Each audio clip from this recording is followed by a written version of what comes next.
Good afternoon. Try that side. Huh? It is an honor to be here, and I'd like to thank President Park and President Buell and the rest of those who have invited me here today. This is my second trip to Korea, and it's been an excellent trip. I must tell you, as I look across the audience, there are probably not a lot of baseball fans out there. But I want to let you know I'm excited about two things. I can see Michael shaking his hand there. One, that I'm back in Korea. And second, that the Washington Nationals, or Nats, excuse me, won the World Series. And I think that's important because what we see is a team that hasn't done something for a long, long time. We're able to put together the elements of success and to be victorious. You know, and that's what we are called to do. Often we are not recognized for our contributions to the public service, but we're constantly out there doing the basics every day to serve our public. What I'd like to talk to you about today, and I think my first picture there kind of demonstrates that, and that is, how do you introduce accountability and sustainability into the workforce? All the things that we've heard you talk about, or at least my colleagues talk about today, are the kinds of things we need to be looking at going forward. But what I'd like to talk to you about is something personally I've experienced in that I have been the Chief Learning Officer for the Department of Energy and managing the leadership portion of there. I am the Director of International Leadership for OPM, where I have an opportunity to work with colleagues like yourselves and those who work for you to collectively see what we can do to be more effective leaders in these capacities as public leaders. So I want to talk to you about what OPM has experienced to move forward. Several things I want to talk to you about, and they're on the agenda. And you know, as a good instructor or professor, you need to understand your audience. And as you communicate to your audience, you can do things with them that you might not be able to do before. I've just recognized that everybody here can understand English. And so what that does, it gives me a certain liberty. I don't have to read everything on my slide, okay? But I want to make some key points, and that'll, two advantages. One, right now it's about 3 o'clock in the morning in Washington. And so many of us have different time zones we're working with, so I want to be sensitive to that. But at the same time, I want to make sure that I get some of the essence of what we have been trying to do in our U.S. government to come alongside these agencies as these employees to be effective. So we had a problem. And the problem was one of making things go well. Well, this cartoon in this particular slide, I think, helps out. Because in the slide, one of our famous presidents, Abraham Lincoln, once said, "You cannot escape the responsibility of tomorrow by evading it today." You cannot escape the responsibility of tomorrow by evading it today. And the way you do that is you go through the right process now, introducing accountability, so that on accountability in your system, you can build sustainability. Shared accountability is a primary practice that will make collaboration a success.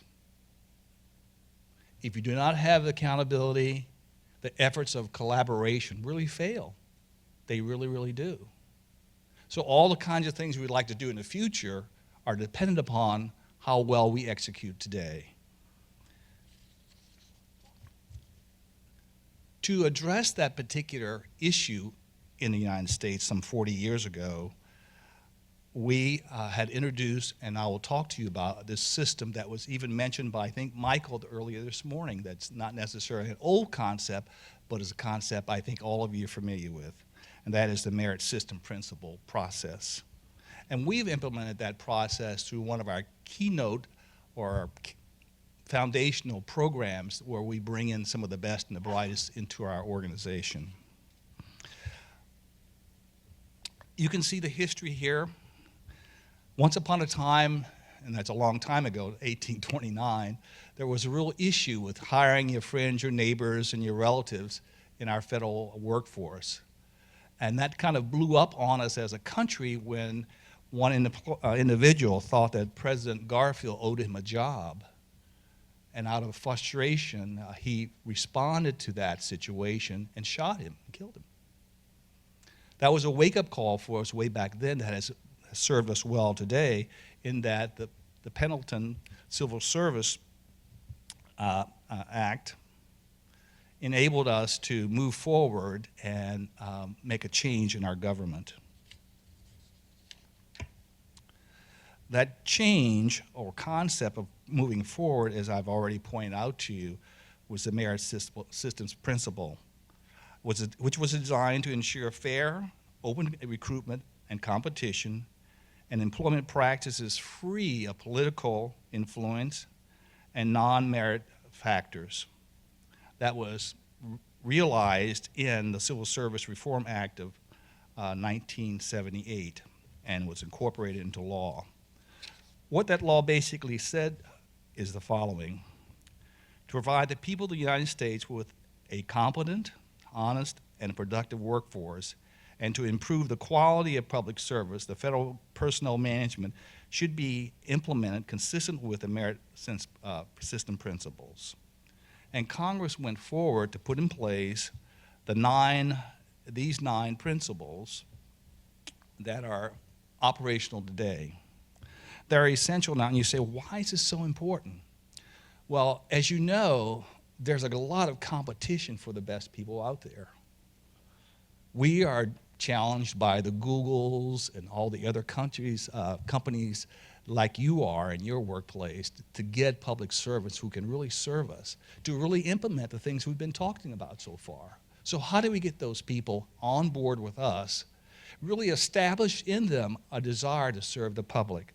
And these are the 9 things you know the first day when you come on board with us, when you're brought on board, that we are recruiting you and selecting you based on your ability to experience a fair and open competition for what this job is, to treat the employees and applicants fairly and equitably, to provide equal pay for equal work and reward excellent behavior, to maintain high standards of integrity, conduct, and the concern for public interest, to manage employees' efficiency and effectively, to maintain or retain or separate employees on the basis of their performance, and to educate and train these employees with the best results in mind for the organization and for the individual, and to protect employees from the proper political influence. That was an issue brought up earlier, a real live issue in, I think, in every country. And sometimes there's a middle road there where you can help both the political and the government see there's something in common where we could reach that middle, but it's a very tough one because usually people demand what they want to see happen in that situation. But also to protect those individuals who come forward and identify issues in the federal government. So what does that look like in the workplace? There's several things.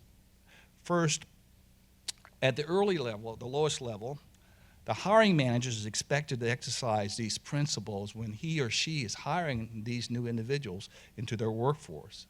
The next level up, the office manager and director is responsible for ensuring the hiring manager has indeed followed the training that he or she has had and the principles for executing that hiring. Then there's a third level. Every agency has also an HR office.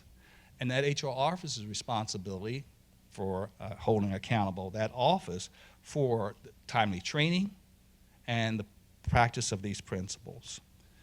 Beyond that, every office has an auditing organization that looks at itself and to see if, in fact, these supervisors, these directors, these managers are moving forward with these particular principles. And finally, an external resource is the Office of Personnel Management. Now, what that really means is we audit these agencies. And these agencies can lose their authority to hire. Just think about that. Losing your ability to hire. What's the implication of that? Well, anyone who retires, anyone who transitions out cannot be replaced. And what you are required to do is to use an external process or service to replace these people. That impacts your ability to quickly move forward on your mission or your projects. It also ups your cost. the agency who violate these principles are really held accountable, and they have to go through a pretty rigorous process of being able to demonstrate that they are going to move forward with these proper practices for hiring. That type of foundation, that type of structure, that type of accountability is not only within the agency, but it's also across all of the different agencies, because they too are held accountable. And what is also unique about that is the individual who's being hired can really challenge whether or not these practices have been followed by their agency. If not, there's an avenue for complaint. And as a result of that, if there is a true violation, that person will have an opportunity to go after the job again. We think this is critical for whatever we do in the future, but it also is critical for establishing a sustained development platform. For anything that you do in the future, you have to have something very effective and stable to work from. And as you look at sustainability, there are potentially three things that you can consider in this particular model. You can look at the sphere of the environment itself, the economics piece of it, and the social environment part of it as well. There are multiple models out there for sustainability. We're just looking at this as a potential example. So how does that look on a daily basis when you go from the practice, the policy, to the implementation of it as a requirement within the organization? Sustainable development is actualized when the process comes to bear and the MSP are used as proposed or intended. So number one, you want to be able to ensure the efficient effectiveness of the workforce is not an annual event, but an ongoing type of activity within that organization. It also requires a continuing monitoring and adjusting a management of this process to get the desired results. Second, is the retention and actually the separation of individuals who are not conforming to their performance requirements. The individual has an opportunity to understand through this particular system that his or her skills matches what's required of them, and they're held accountable for maintaining that responsibility or that ability. They are appraised based on those requirements, and they understand that employees must be told what is expected of them, be given an opportunity to perform, and appraised on that process or that experience.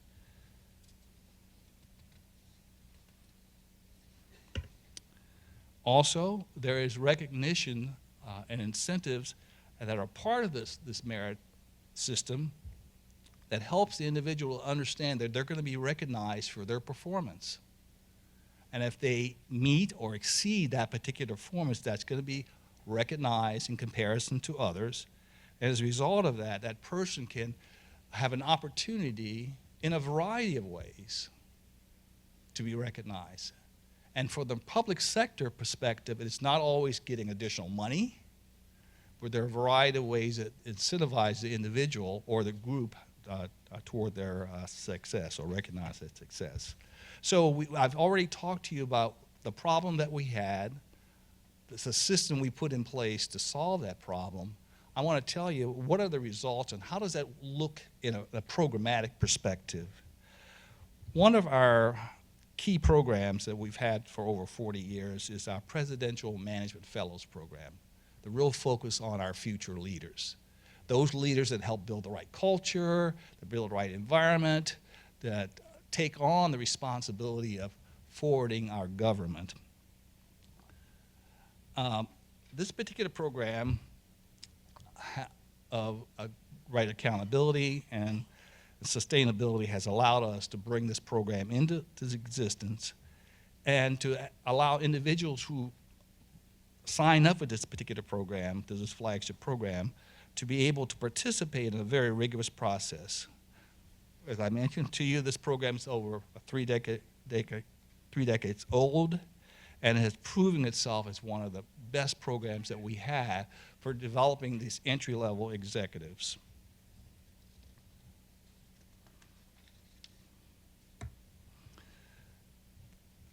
the program inculcates these individuals into a lasting relationship that is, has a real focus on the public, and in ultimately encouraging these individuals and allowing these individuals to become a part of a career government workforce.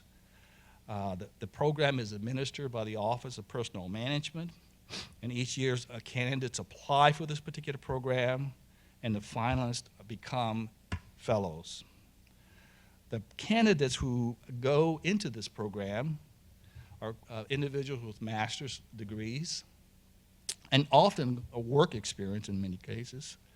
They have an opportunity to face multiple hurdles in the process. It requires patience and endurance on their part, and it gives the candidates an opportunity to really hone and develop their skills to be applied in the public workplace.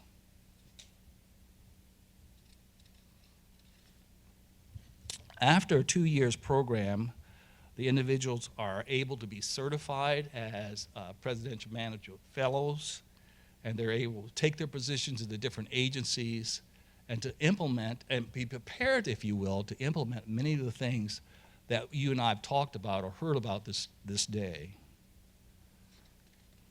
The results of establishing the principles, the policy, being able to implement that at an agency level on the ground is the following.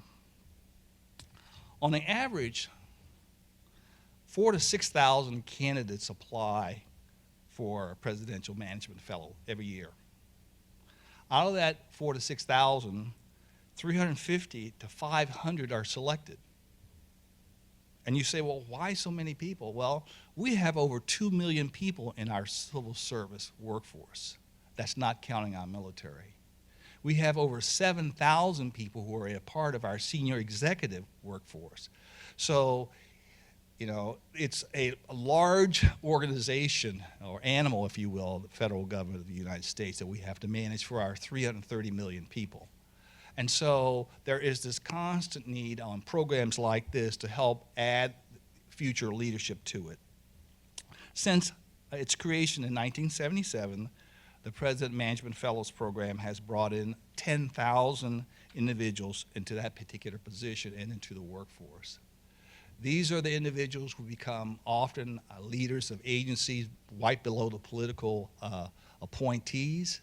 These are the individuals that are the ones who are responsible for leading their organizations to the change that governments are being required to do. I work at the Federal Executive Institute in Charlotte, Virginia, and on an ongoing basis, we train our current and future leaders in that particular capacity. My final comment is this. In order for us to get to where we want to be as organizations with all the changes that are taking place around us today, it's very important that we look at how we bring them in and keep what we need as in terms of the best employees to do that. So I thank you for your time. I thank you for inviting me.